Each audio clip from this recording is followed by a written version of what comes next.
Warahmatullahi wabarakatuh.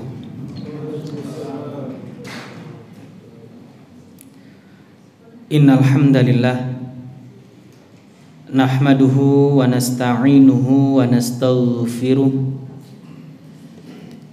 wa na'udzu billahi min syururi anfusina wa min sayyiati a'malina. Man yahdihillahu fala mudhillalah wa man yudlil fala hadiyalah. Asyhadu an la ilaha illallah wahdahu la syarikalah wa asyhadu anna Muhammadan abduhu wa rasuluh. Ya ayyuhalladzina amanu taqullaha haqqa tuqatih wa la tamutunna illa wa antum muslimun. Fa inna asdaqal hadithi kitabullah wa khairal huda huda Muhammadin sallallahu alaihi wasallam wa syarrul umuri muhdatsatuha fa inna kulla muhdatsatin fid dini bid'ah wa kulla bid'atin dhalalah wa kulla dhalalatin finnar. Ma'asyiral muslimin muslimat, para hadirin yang dimuliakan oleh Allah Subhanahu wa taala. Alhamdulillah, segala puja dan puji hanya milik Allah, yang mana pada malam hari ini kita bisa kembali bersua di majelis ilmu ini. Kita bisa kembali bertemu di salah satu taman dari taman-taman surga ini. Mudah-mudahan Allah Subhanahu wa taala senantiasa memberikan keistiqomahan kepada kita semuanya. Ma'asyiral muslimin muslimat yang dimuliakan oleh Allah, sungguh sangat banyak nikmat yang Allah berikan kepada kita. Baik itu berupa nikmat sehat, termasuk juga nikmat Islam. Dan di antara bentuk syukur kita atas nikmat Islam yang Allah berikan kepada kita adalah dengan mempelajari agama Islam itu sendiri. Betapa banyak orang yang beragama Islam tetapi tidak memahami syariat Islam itu sendiri. Betapa banyak orang yang beragama Islam tetapi justru mengolok-olok bagian dari ajaran Islam itu sendiri. Seandainya mereka memahami tentang Islam, mengerti tentang Islam, tentulah mereka akan kokoh di atas agama Islam. Meskipun badai datang menerjang, sebagaimana kita melihat bagaimana sahabat Bilal yang mempertahankan agamanya karena paham betul tentang agama yang diyakininya, sebagaimana Sumayyah mempertahankan agamanya karena paham betul dengan agama yang diyakininya. Tetapi inilah yang terjadi ketika Allah anugerahkan kepada kita nikmat Islam, kita seolah-olah merasa sudah cukup sehingga tidak mau mempelajari agama Islam itu sendiri. Padahal sekali lagi di antara bentuk mensyukuri nikmat Islam yaitu mendalami agama Islam. Kaum muslimin muslimat yang dimuliakan oleh Allah Subhanahu wa taala, alhamdulillah pun kita ucapkan, pun kita lantunkan, karena Allah masih memberikan kesehatan kepada kita. Ketika banyak saudara kita yang menginginkan kesehatan sehingga bisa hadir di majelis ilmu, Allah berikan kesehatan pada kita sehingga malam hari ini kita gunakan nikmat sehat itu untuk menghadiri majelis ilmu. Dan pernah kita sampaikan, wasihhatu limanittaqa khairun minal ghina. Sejatinya nikmat sehat bagi orang yang bertakwa itu jauh lebih berharga daripada harta kekayaan.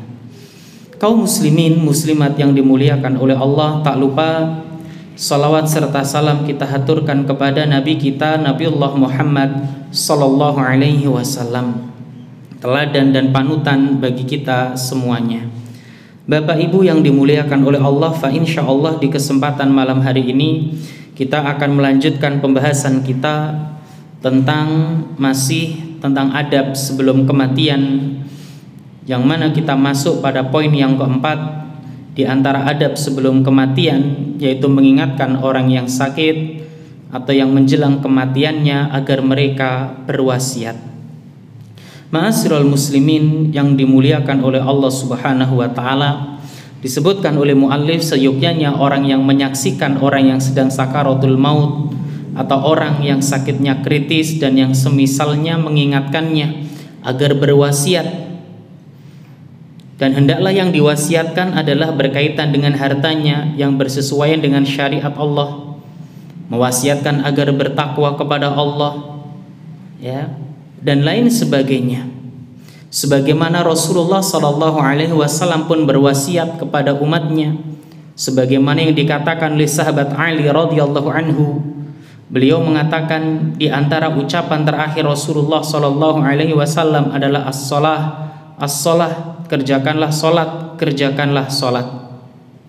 Dalam riwayat yang lain pun disebutkan dari sahabat Anas bin Malik, beliau mengatakan, kanat ammatu wasiyati Rasulillah sallallahu alaihi wasallam hina hadarathul wafah wa huwa yugharghir bi nafsihi as-shalah wa ma malakat aymanukum. Di antara wasiat umum Rasulullah sallallahu alaihi wasallam menjelang wafatnya ketika beliau sakaratul maut, yaitu as-shalah, jagalah salat, wa ma malakat aymanukum, serta perhatikanlah hamba sahaya kalian. Demikian pula disampaikan oleh Ummu Salamah radhiyallahu anha, salah seorang istri Rasulullah sallallahu alaihi wasallam. Beliau mengatakan, kana min akhiri wasiyati Rasulillah sallallahu alaihi wasallam as-salah wa ma malakat aymanukum.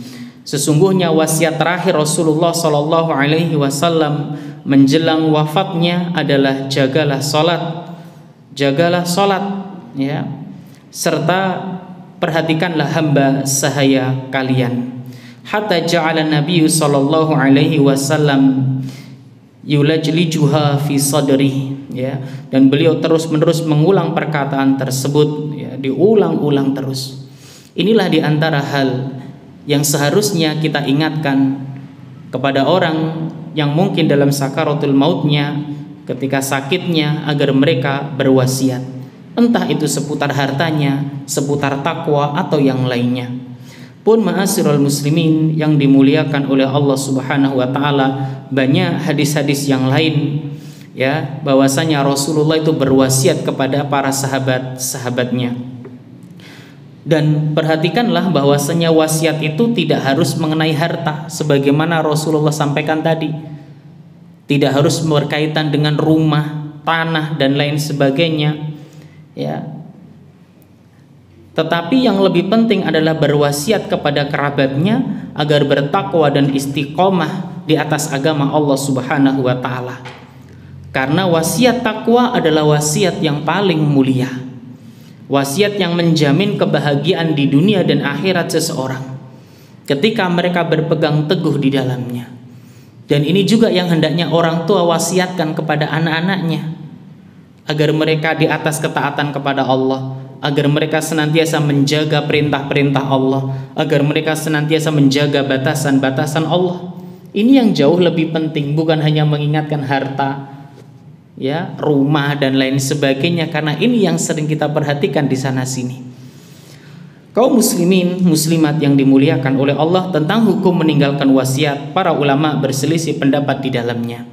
Mu'allif, ya, menyebutkan dalam kitab ini bahwasannya meninggalkan wasiat atau berwasiat menjelang kematian hukumnya wajib berdasarkan sabda Rasulullah sallallahu alaihi wasallam, ya, tidak pantas bagi seorang muslim yang memiliki sesuatu yang ingin ia wasiatkan untuk melewati dua malamnya, melainkan wasiatnya itu tertulis di sisinya, muttafaqun alaih. Dan sebagian yang lain mengatakan, ya, hukumnya adalah sunnah. Hukumnya adalah sunnah. Dan ingat, wasiat tidak mesti berkaitan dengan harta. Dalam fatwa Lajnah Daimah dijelaskan al-wasiyatu lil mayyit mustahabbatun fi ma yanfa'uhu. Wasiat hukumnya mustahab atau sunnah, ya. Jika ia mempunyai harta banyak, idza kana indahu malun katsirun yustahabbu an yusiya bisulus aw birrubu aw bil humus fi wujuhil birri wa a'malil khair. Ya, jika dia mempunyai harta banyak disunahkan berwasiat dengan 1/3, 1/4 atau 1/5. Ya, ini yang disebutkan. Syekh Abdul Aziz bin Baz pun beliau mengatakan, innama tuktabu idza kana lahu syai'un yusi fihi, amma idza ma kana lahu syai'un yusi fihi fa innaha la tusyra'u lah. Wasiat ditulis jika ia mempunyai sesuatu untuk diwasiatkan, adapun jika tidak ada maka tidak diwajibkan baginya. Pun Imam An-Nawawi, ya, menukil perkataan Imam Asy-Syafi'i rahimahullah.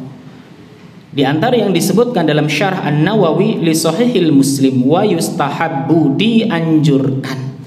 Ini yang disebutkan, ya. Jadi para ulama berselisih tentang hukum berwasiat ini, sebagian mengatakan wajib, sebagian menyebutkan adalah mustahab, dianjurkan. Kaum muslimin muslimat yang dimuliakan oleh Allah Subhanahu wa taala. Kemudian yang kelima, di antara adab sebelum kematian adalah mengingatkan orang yang sakit atau menjelang kematiannya agar tidak meninggalkan wasiat yang menyimpang.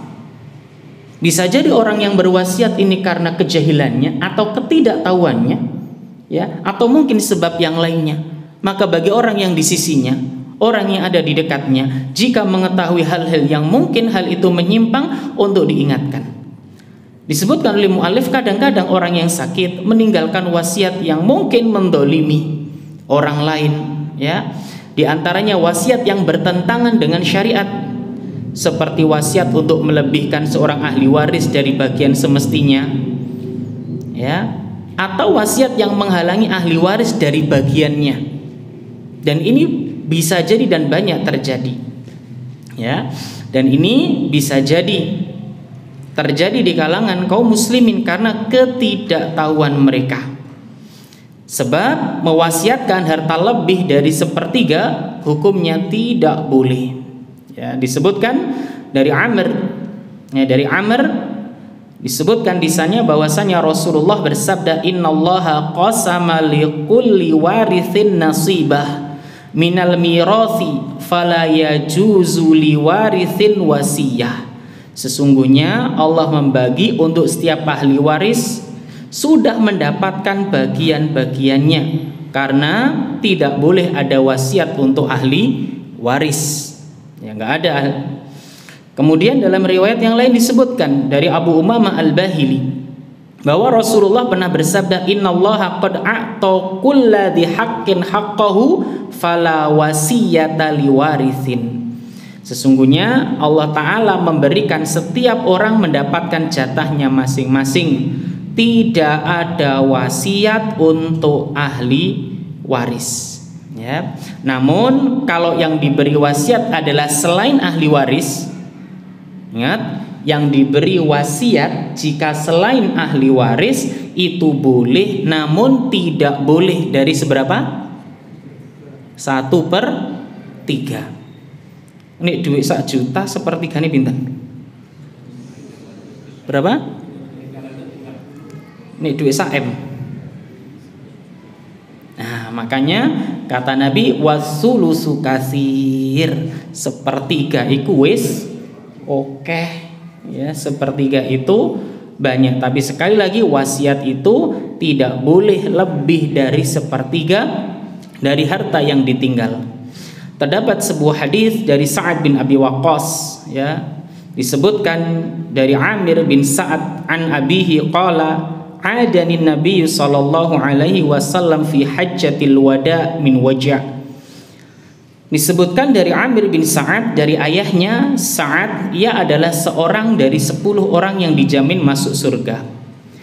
Beliau berkata, ya, bahwasanya Rasulullah Shallallahu Alaihi Wasallam menjengukku ketika haji wada, ketika sakit keras, ya. Maka aku berkata, Wahai Rasulullah, sesungguhnya sakitku sangat keras sebagaimana yang engkau lihat. Ya Rasulullah, balagh bi minal waja' ma tara wa ana dzu malin wa la yarithuni illa ibnatun li wahidatun. Ya Rasul, sesungguhnya sakitku sangat keras sebagaimana yang engkau lihat, sedangkan aku mempunyai harta yang cukup banyak dan yang mewarisinya hanyalah seorang anak perempuan. Yang mewarisinya hanyalah seorang anak perempuan. Afa atasaddaqu bi sulusai mali. Apakah atau bolehkah aku bersedekah dengan 2/3 dari hartaku? Qol, kata Nabi, la, tidak boleh. Enggak boleh. Kemudian saya bertanya lagi, apakah boleh kemudian aku bersedekah dengan separuhnya? Kata Nabi, la. Qultu fasulus, bagaimana kalau sepertiganya? Kemudian kata Nabi, wasulusu katsir, dan sepertiga itu banyak, kata Nabi. Kemudian Rasul melanjutkan, innaka antadhara warasataka aghnia khairun. Ketahuilah, sesungguhnya jika engkau meninggalkan ahli warismu kaya, itu lebih baik daripada engkau meninggalkan ahli warismu dalam kondisi apa? Miskin dan meminta-minta pada orang lain. Makanya ini juga menjadi sebuah nasihat. Terkadang seseorang misal jika ada orang tua mengatakan pada anak-anaknya, jika bapak meninggal maka anak pertama silahkan ambil ini, itu, kan kadang gitu, Pak. Boleh nggak ini? Boleh nggak? Nggak boleh. Karena tadi wasiat untuk siapa? Selain. Tapi kan biasa nih ngoten, Pak. Dan inilah wasiat yang batil. Nggak boleh seperti itu. Kadang kan penake ngoten toh, Pak. Anak sing barep iki ya engko omah sing iki. Anak nomor 2 engko sawah sing 2 hektar ning kono. Anak nomor 3 engko iku lho ana pabrik kono ndang gawe-gawenan. Anak nomor 4 wis gak usah popo, sing penting sehat ngono. Ya namanya orang tua, kadang orang tua itu ya seperti itu. Biasanya sing oleh omah niku sinten, Pak? Anak wedok sing ragil sing rumat. Sing diarep-arep ngrumati iku oleh omah. Subhanallah, ya. Lah wasiat-wasiat seperti ini jika memang bertentangan dengan syariat maka diingatkan. Ya, ini harus diingatkan. Tetapi sekali lagi, hal ini harus kita sampaikan kepada yang lainnya. Karena permasalahan seperti ini adalah permasalahan yang tabu. Ya. Kaum muslimin muslimat yang dimuliakan oleh Allah Subhanahu wa taala, intinya dalam masalah wasiat ada ketentuan. Ya, intinya dalam wasiat itu ada ketentuan. Yang pertama, bahwa isi wasiat tersebut berupa kebaikan, bukan maksiat atau perkara yang batil. Jika itu perkara yang batil, maka harus diluruskan, harus diingatkan. Bahkan tidak boleh dijalankan. Wajib untuk diingkari. La ta'ata li makhluqin fi maksiatillah. Tidak ada ketaatan di dalam maksiat kepada Allah. Harus diluruskan. Makanya orang yang di sampingnya harus mengingatkan, ya. Dan disebutkan bahwasanya wasiat itu batal jika orangnya murtad, dan wasiat juga batal, ya, jika isinya berupa maksiat. Batal jika itu memang isinya adalah kemaksiatan kepada Allah, gak boleh dijalankan, ya. Karena ini masya Allah ya, kalau kita perhatikan masalah harta ini bikin ruwet kadang-kadang, bikin gegeran. Kaum muslimin muslimat yang dimuliakan oleh Allah Subhanahu wa taala, disampaikan pula ya oleh Syekh bin Baz, beliau pernah mengatakan, jika seseorang berwasiat dengan sesuatu yang meninggalkan kemaldorotan bagi keluarga, maka boleh untuk ditinggalkan. Seperti apa? Kalau ibu meninggal engko kuburono ning gene Madinah. Apa kata Syekh bin Baz? Jika ada wasiat-wasiat yang memang menimbulkan hal yang menyulitkan, wa idza kanatil maqbarah ba'idatan min baladin ila balad fala wajha li hadhihi alwasiyah wala hajata ila tanfidhiha bal yudfan fi maqbarati baladihi. Jika tempat pemakaman yang diwasiatkan sangat jauh dari tempatnya, maka tidak wajib dan tidak ada kebutuhan untuk menunaikan wasiat ini. Hendaknya ia dimakamkan di negeri tempat dia berada. Jadi ada wasiat-wasiat yang kadang memang menyulitkan, nggak ada hajat di dalamnya. Ya, ini. Kemudian ma'asyiral muslimin yang dimuliakan oleh Allah Subhanahu wa taala. Di antara aturan wasiat yang kedua, bahwa wasiat berupa muamalah yang masih dalam ruang lingkup hak si mayit. Kalau ruang lingkupnya di luar haknya mayit, maka tidak boleh ditunaikan. Seperti apa? Seorang berwasiat kepada tetangganya, ya, Bu, nih aku wis mati ben omamu dolen. Nggak boleh, karena wasiat itu berkaitan dengan siapa? Dirinya, bukan kepada orang yang lainnya. Ya. Demikian juga, ya, seorang suami atau istri berwasiat kepada pasangannya untuk tidak nikah lagi.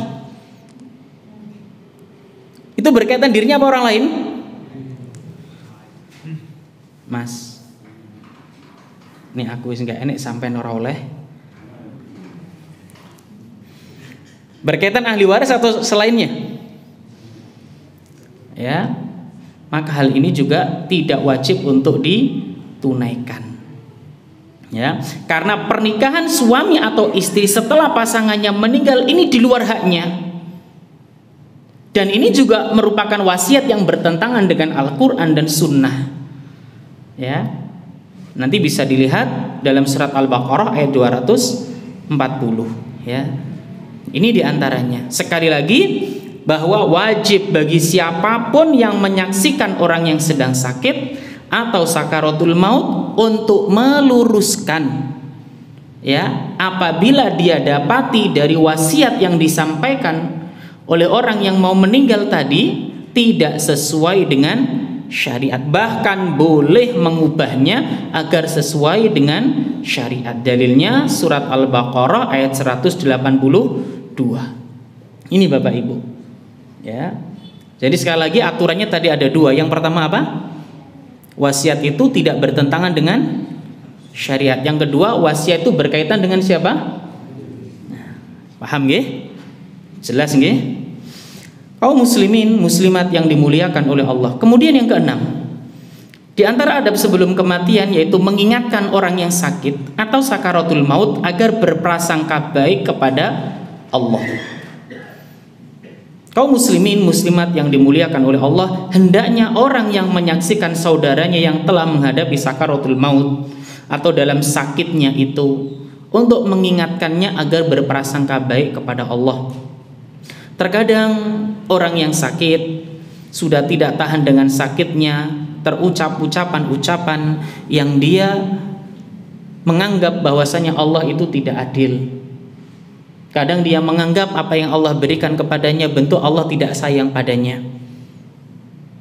Ya, maka bagi orang yang ada di sekitarnya, keluarganya, rekannya, hendaknya mengingatkan kepadanya bahwasannya apa yang Allah takdirkan kepadanya merupakan suatu kebaikan. Hendaklah dia berprasangka baik atas apa yang Allah takdirkan kepadanya. Bukankah sakit yang diderita oleh seorang muslim, yang diderita oleh seorang mukmin, ya, adalah sebuah penghapus dosa, ya, adalah penghapus dosa. Maka ingatkan ini kepada mereka. Dan Allah juga berfirman dalam surat Al-Baqarah ayat 216, wa asa an tuhibbu syai'an wa huwa syarrul lakum wallahu ya'lamu wa antum la ta'lamun. Ya, boleh jadi seseorang menyukai sesuatu padahal itu buruk bagi mereka. Pun sebelum ayat ini disebutkan bahwasanya boleh jadi seorang itu membenci sesuatu padahal itu baik bagi mereka. Apa yang Allah takdirkan kepada kita itulah yang terbaik bagi kita. Wallahu ya'lamu wa antum la ta'lamun. Allah itu Maha tahu. Allah yang menciptakan kita. Allah tahu apa yang terbaik bagi kita. Maka ingatkanlah kepada orang-orang yang sedang diuji dalam sakitnya, orang-orang yang dalam pembaringannya, agar mereka selalu husnudzon kepada Allah, berprasangka baik kepada Allah Subhanahu wa ta'ala. Bukankah Allah itu ketika menginginkan kebaikan pada seorang hamba, Allah akan segerakan siksanya baginya di dunia. Ya, idza aradallahu bi'abdihil khaira ajjala lahul uqubata fid dunya. Bukankah apabila Allah menginginkan kebaikan bagi seorang hamba, Allah segerakan siksanya baginya di dunia. Ingatkan ini agar mereka semakin kuat dirinya, tidak dalam kesedihan, tidak berlarut-larut dalam kegundahan, ya, nggak ngenes, Pak. Maka ingatkan ini. Bukankah dalam sebuah hadis disebutkan dari Ummul Ala radhiyallahu anha yang mengatakan, Rasulullah berkunjung kepadaku dan aku sedang sakit.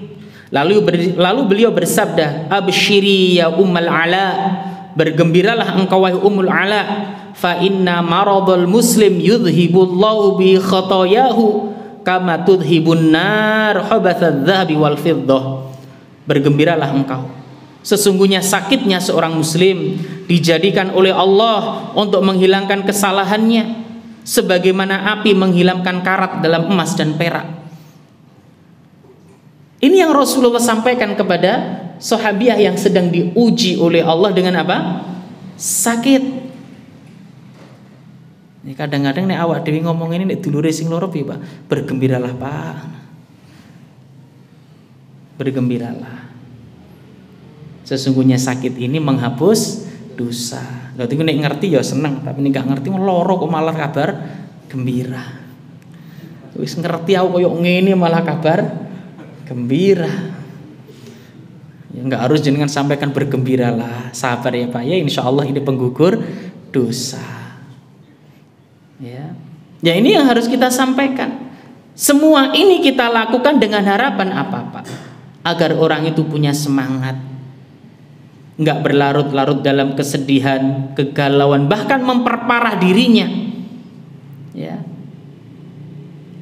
Karena di antara yang menjadikan seseorang itu kadang sakitnya tambah parah adalah berpikir negatif, bersuudzon atas takdir Allah Subhanahu wa taala. Ya, maka ini yang disampaikan. Dan Rasulullah Shallallahu alaihi wasallam bersabda, ya, janganlah seorang di antara kalian wafat kecuali dalam keadaan berprasangka baik kepada Allah Subhanahu wa ta'ala. Maka ini yang terus kita ingatkan. Saestu Pak, orang yang dalam keadaan sakit kadang pikirannya wis nendi-endi, Pak. Orang yang dalam keadaan sakit parah bahkan pikirannya sudah kemana-mana, tidak lagi berpikir logis, nggak sabar, nggak tenang dan lain sebagainya. Maka orang-orang yang ada di sekitarnya hendaklah mengingatkan mereka agar yakin, agar selalu berhusnudzon kepada takdir Allah Subhanahu wa ta'ala, agar selalu berhusnudzon atas ketetapan Allah Subhanahu wa ta'ala. Sakit yang diderita seorang muslim adalah penggugur dosa. Sakit yang diderita oleh seorang mukmin, ya, akan menjadikan dosa-dosanya dihapus oleh Allah Subhanahu wa taala. Dan ini tanda Allah Subhanahu wa taala cinta pada mereka. Dibersihkan dosa-dosanya. Ya. Bukankah kedudukan seseorang, jika Allah menginginkan kedudukan yang tinggi bagi seorang muslim di akhirat, dan itu tidak didapatkan dengan amal soleh, belum bisa diraih dengan amal-amal ketaatan, bukankah Allah berikan rasa sakit kepada mereka untuk menggugurkan dosa-dosanya dan meninggikan kedudukannya? Maka yang sering kita jumpai orang-orang yang sering sakit adalah sing sepuh-sepuh, Pak. Ya, sepuh. Kenapa? Di antaranya karena mereka untuk beramal soleh nek kon saingan karo sing nom ya jelas kalah. Seandainya sama-sama taatnya loh, Pak. Antara yang muda dan yang tua sama-sama suruh baca Al-Quran, kemungkinan besar kalau sama-sama taatnya lebih kuat yang muda. Makanya ketika Allah menginginkan kedudukan yang tinggi bagi seorang mukmin dan hal itu tidak bisa diraihnya dengan amal soleh, Allah uji mereka, Allah berikan rasa sakit kepada mereka. Makanya yang sepuh-sepuh ketika diuji oleh Allah dengan sakit, diuji oleh Allah Subhanahu wa taala dengan sesuatu yang mungkin dianggap aku wis salat ke ujianku ora ono lereni, maka tanamkan kepada mereka bahwasanya ini adalah tanda cinta Allah Subhanahu wa taala. Innallaha idza ahabba qauman ibtalahum. Allah jika mencintai seorang hamba, Allah pasti menguji mereka. Pasti Allah akan uji. Bukankah nabi-nabi itu, para rasul itu ujiannya lebih berat? Ini juga yang kita sampaikan kepada mereka. Ben atine bunga, ben atine luwih jembar, biar mereka lebih tenang. Ya. Yakinlah bahwasanya apa yang ditakdirkan oleh Allah akan lebih baik, jauh lebih indah. Allah itu cinta dengan hambanya. Nah, inilah yang harus kita tanamkan kepada orang-orang yang diuji oleh Allah dengan sakitnya. Maka Bapak Ibu yang dimuliakan oleh Allah Subhanahu wa taala, ketika ada keluarga kita yang sedang diuji dengan sakit yang parah, maka kami pernah menyampaikan keluarga berhak memfilter siapa yang masuk di dalamnya. Karena ada orang-orang yang masuk kemudian memberikan motivasi, mengingatkan kebaikan-kebaikan, mengajak mereka untuk berhusnudzon kepada takdir Allah, dan ada yang datang justru mengajak kepada perdukunan dan lain sebagainya. Ini yang harus dipahami oleh keluarga yang ada salah satu keluarganya ketika diuji dengan hal tersebut. Ya, jenengan berhak memfilter siapa yang masuk, karena bisa jadi yang masuk itu ada yang menanamkan, Pak, ini adalah takdir Allah. Takdir Allah adalah yang terbaik. Berhusnudzonlah kepada Allah, berprasangkalah yang baik kepada takdir-takdir Allah. Ada juga yang justru, weh, iki koyoki awak dhewe sampeyan iki butuh ninggeni para tidak normal. Ya, jajal to njaluk omben-omben rono. Lho kan ngoten. Ya, ini kadang terjadi, ya, subhanallah. Ya, ini yang harus dipahami bersama. Jadi ma'asyiral muslimin yang dimuliakan oleh Allah, hendaklah kita mengingatkan orang yang sakit, sakaratul maut, agar berprasangka baik kepada Allah Subhanahu wa ta'ala, bahwasanya apa yang ditakdirkan oleh Allah itulah yang terbaik. Entah itu sakit tak apa, ingatkan, ya, ajaban li amril mu'min inna amrohu kullahu khair. Sungguh menakjubkan perkara seorang mukmin, semua perkara yang menimpanya adalah baik, ya. Walaisa dzaka li ahadin illa lil mu'min, dan tidaklah ada hal ini kecuali terjadi pada seorang mukmin. Kalau dia diberi nikmat, syukur, maka itu baik. Kalau dia diuji dengan musibah dan sabar, maka itu baik. Tinggal pilih, cuma dua ini pilihannya. Nek oleh nikmat, syukur, nek diuji, sabar. Ingatkan hal itu. Kalau jenengan mau sabar, maka ini kebaikan, ya. Ada surga yang Allah siapkan. Wa basyiris sobirin. Loh, ini pentingnya juga orang yang berada di sekeliling orang sakit itu orang yang berilmu, Pak. Orang yang paham agama, orang yang mengerti. Kalau tidak, subhanallah, bisa semakin jauh tuh orang sakit. Karena orang sakit itu pilihannya nek gak sembuh, tetap sakit, atau apa yang terakhir? Ya wis ini. Ya. Maka penting nih, orang yang di samping orang yang sakit itu orang yang berilmu, orang yang memiliki pemahaman agama yang baik. Itu bisa menjadikan orang tersebut iso semringah atau tidak, tenang, tabah atau tidak.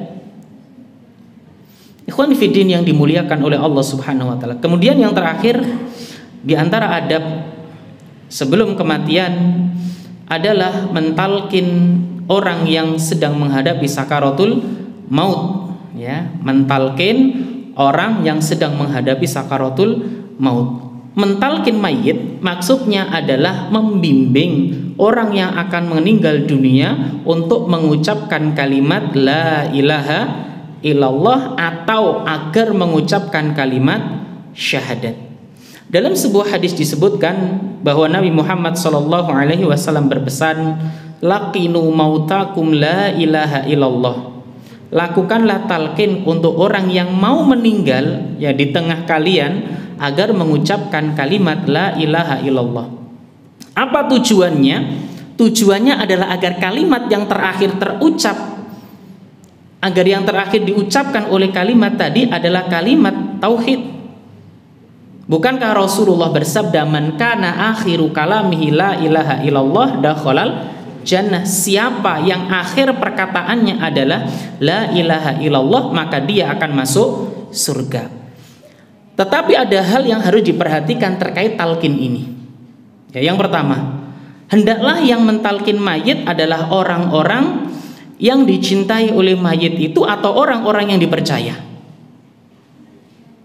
Ini diantaranya. Tujuannya apa? Ya, tujuannya agar calon mayit ini semakin yakin bahwa yang disampaikan orang ini adalah kebaikan.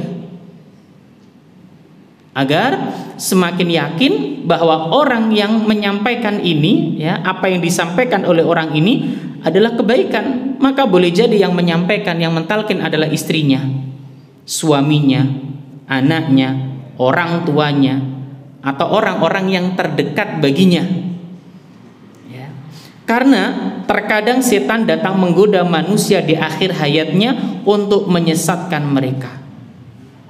Datang dengan menampakkan diri dan lain sebagainya. Abdullah putra Imam Ahmad menceritakan, dan disebutkan dalam kitab Al-Qiyamah As-Sughra. Abdullah putra Imam Ahmad menceritakan, saya menghadiri proses kematian ayahku.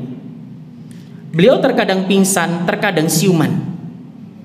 Tiba-tiba beliau berisyarat dengan tangannya, tidak benar, tidak benar. Beliau lakukan itu berkali-kali. Ketika sadar, aku tanya kepada beliau, apa yang terjadi pada ayah?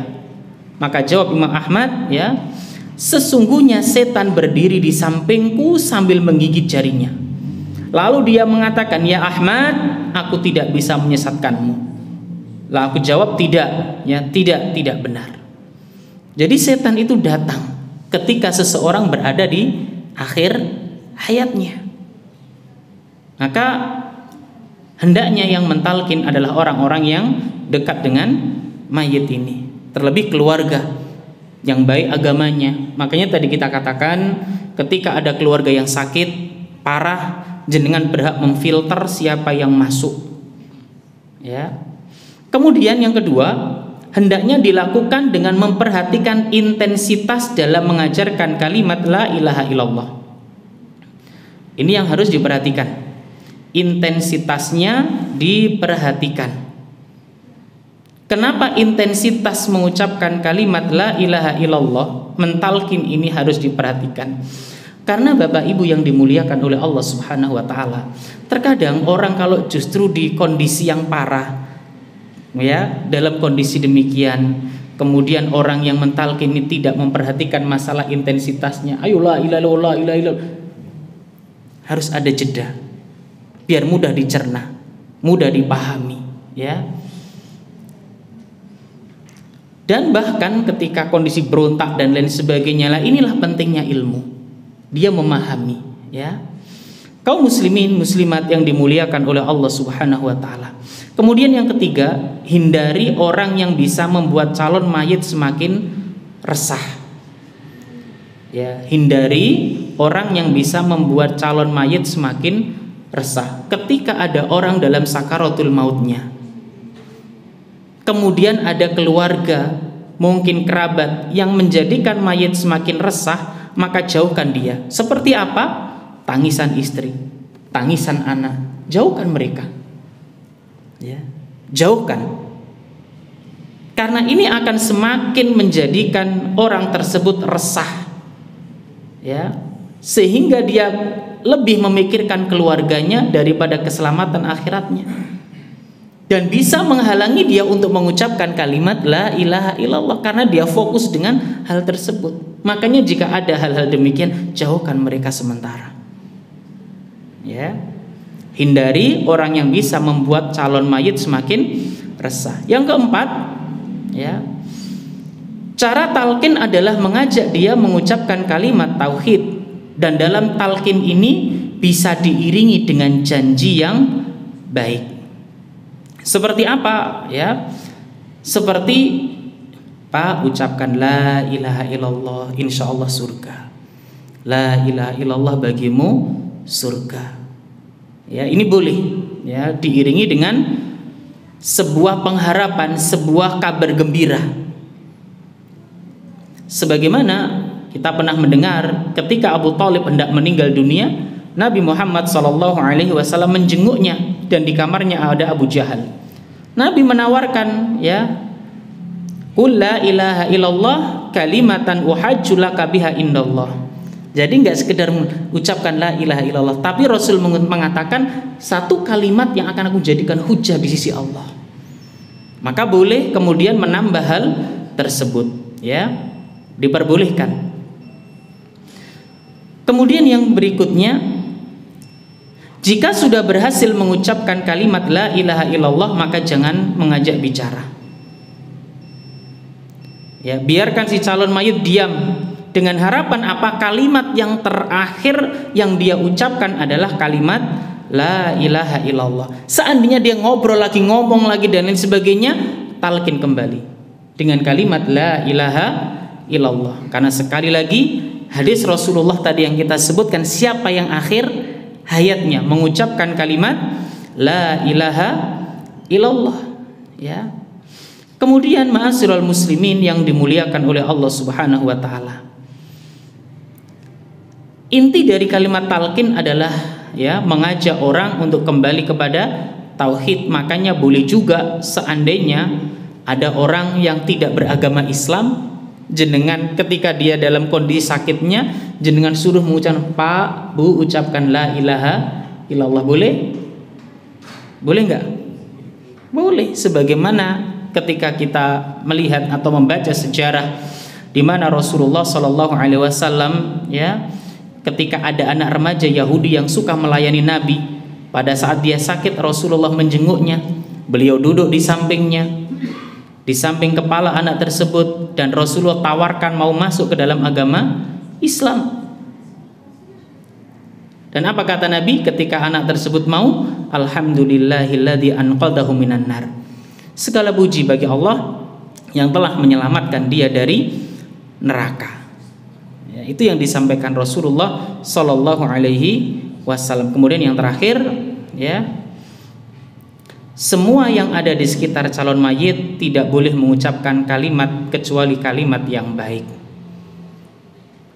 Orang yang ada di sekitar mayit hendaklah yang mengucapkan, hendaklah ketika mau mengucap adalah ucapan-ucapan yang baik. Kenapa? Karena ucapan mereka diaminkan oleh para malaikat. Idza hadartumul marid awil mayyit faqulu khairan fa innal malaikata yu'minuna ala ma taqulun. Apabila kamu menjenguk orang sakit atau orang yang meninggal, maka ucapkanlah kalimat yang baik, karena para malaikat mengaminkan apa yang kalian ucapkan. Hadis diriwayatkan oleh Imam Muslim. Ya, ini penting. Maka yang di sekitar orang sakit ketika menjenguk, ucapkanlah kalimat-kalimat yang baik. Lah dari sini sekali lagi pentingnya yang datang itu orang-orang yang ngerti kebaikan, teman-temannya yang taat. Ya, subhanallah kalau sampai ayo ndang mari ben do ngombe maneh ha iki. Karena temannya, ya, yang nggak ngerti agama, apakah mungkin? Sangat mungkin. Bukankah sering kadang menjadi guyonan, ayo ndang mari ben do bal-balan meneh, ben dadong ini meneh. Leres mboten? Ya. Termasuk teman-temannya nggak paham agama. Maka sekali lagi, bukankah ketika paman Rasulullah Sallallahu Alaihi Wasallam meninggal, ya, di sana ada siapa? Abu Jahal. Apa yang diucapkan? Apakah kamu membenci agama ayahmu?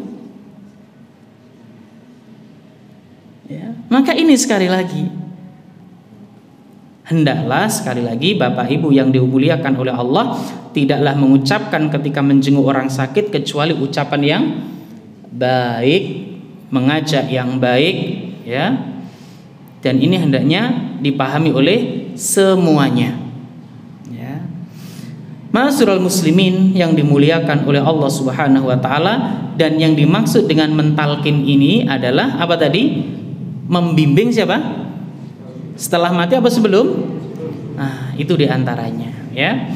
Ma'asyiral muslimin muslimat yang dimuliakan oleh Allah Subhanahu wa taala. Ini diantaranya hal yang harus kita pahami. Tetapi sekali lagi penting bagi kita yang masih hidup untuk mengamalkan dari kalimat la ilaha illallah. Pahami kalimatnya, amalkan isinya.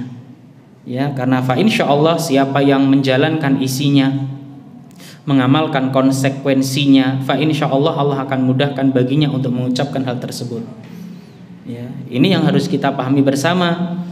Sekalipun kita paham tapi nggak pernah mentauhidkan Allah, nggak pernah beribadah kepada Allah, justru berbuat kesyirikan, ya Allah Ta'ala alam, tentunya ini adalah suatu hal yang sulit. Maka pahami kalimatnya, amalkan isinya, kerjakan konsekuensinya. Ini bukan hanya sekedar kalimat untuk hafalan, tetapi lebih dari itu adalah agar kita amalkan, kita jalankan dalam kehidupan sehari-hari. Makanya jangan pernah bosan untuk mempelajari yang namanya kalimat tauhid ini, yang mempelajari konsekuensinya, isi-isinya. Ini penting sekali buat kita semuanya. Sekalipun sudah pernah dipelajari, diulang lagi, karena awak dhewe ku menungso gampang lali, karena kita manusia gampang lalai, karena kita manusia gampang khilafnya. Ya, sekalipun materi tauhid itu diulang-ulang, bahkan setiap hari diulang, jangan pernah merasa bosan. Ya, karena ini sebagai penguat kita semuanya. Ya, tapi kadang-kadang ngaji tauhid itu sepi ya. Ya, kita sadari atau tidak, karena sepi nih ngaji kajian seperti ini. Jangan pernah bosan ya, ngajiku jangan pernah bosan. Karena ini bentuk syukur kita atas nikmat Islam yang Allah berikan kepada kita. Ngaji, hukumin apa ngaji niku? Wajib apa sunnah? Salat hukumin apa? Kalau ditinggalkan? Puasa Ramadan hukumnya apa? Jika ditinggalkan? Ngaji hukumin apa? Kalau ditinggalkan? Ngomong gak popo ngono. Al-wasa illah ahkamul maqasid. Perantara itu hukumnya sebagaimana tujuan. Jika salat itu wajib, maka mempelajari ilmu seputar salat adalah wajib. Jika tujuan Allah menciptakan kita adalah beribadah kepada Allah, mentauhidkan Allah, maka mempelajari masalah ini pun hukumnya adalah wajib. Ini wajib berarti ojo di ini jenengan malas sholat, kenapa ya ora sholat? Enggak kan, dilawan kan. Jika kita merasa bosan untuk mempelajari ilmu agama, ngaji tauhid, kembalilah ke sini. Bahwasanya tujuan Allah menciptakan kita di atas muka bumi ini adalah agar mentauhidkan Allah Subhanahu wa taala. Maka jangan pernah bosan, datangi. Ya, sekalipun jenengan ngantuk, datangi, wudu lagi. Ngantuk lagi, wudu lagi. Ya, kalau perlu itu. Bahkan kalau perlu ya, nih perlu jenengan gak ngantuk mripate melek ning kene pasang napa? Hah? Balsem apa Lombok? Saya sering ngomong kepada santri, ngantuk nggawa napa? Fresh care ya, sing hot itu lah ya. Oh serno gini seret melek mripatmu. Kok bisa ngantuk? Ya, apakah boleh? Boleh Pak, ben gak ngantuk, Pak. Ya, seger, Pak, atau fresh care yang seger itulah. Napa? Kapak itu sini. Seger, ben gak ngantuk. Ya. Ini penting, Pak, ya. Kita lawanlah ngantuk itu. Wasilah-wasilah yang menjadikan kita enggak ngantuk kalau perlu dilakukan, lakukan selama tidak memadharati diri kita, tidak menimbulkan dampak buruk pada diri kita, maka lakukan. Ya kayak fresh care kayak ngene. Atau minyak kapak niku nggih. Kok jenengan ben ngaji wayah ngene kok ngantuk nggawa minyak kapak. Oh serno ning. Insyaallah seger jenengan ya. Jenengan perhatikan kajian hari apa yang saya biasanya ngantuk nggawa. Pripun? Tatak orang jenengan. Nah ini jenengan bentino ngantuk wayang ngaji, ngantuk kan ya perlu ada diperangi lah gitu. Aja malah dituruti gitu loh. Repot nih ngene kok. Kuwatire pahame kok keliru ngeten iki. Ya, kuwatir pahame keliru, repot nih pahame wis keliru. Ngoten nggih? Ya, pekan depan atau pertemuan yang akan datang enggak ono sing oleh ngantuk. Gawakno fresh care kan. Atau minyak kapak sing ngantuk-ngantuk dikon jajal ya, dioser nih. Bapak Ibu yang dimuliakan oleh Allah Subhanahu wa taala, insyaallah pekan depan kita akan masuk ya pembahasan lanjutan dari ini. Ya, ini pembahasan masalah kematian ya, tentunya akan menjadi pengingat bagi kita semua. Apa yang kita sudah bahas hari ini mudah-mudahan bermanfaat, dan Bapak Ibu yang dimuliakan oleh Allah, kita mohon kepada Allah ilmu yang bermanfaat. Allahumma inna nas'aluka ilman nafi'an wa rizqan thayyiban wa amalan mutaqabbal. Dan satu pesan kami, jangan pernah bosan ngaji sekalipun sudah diulang-ulang. Sekalipun sudah diulang-ulang jangan pernah bosan. Wis diulangi iki kok materi wis winginan disampaikan ustaz iki ora apa-apa. Ya, datang dan terus datangi.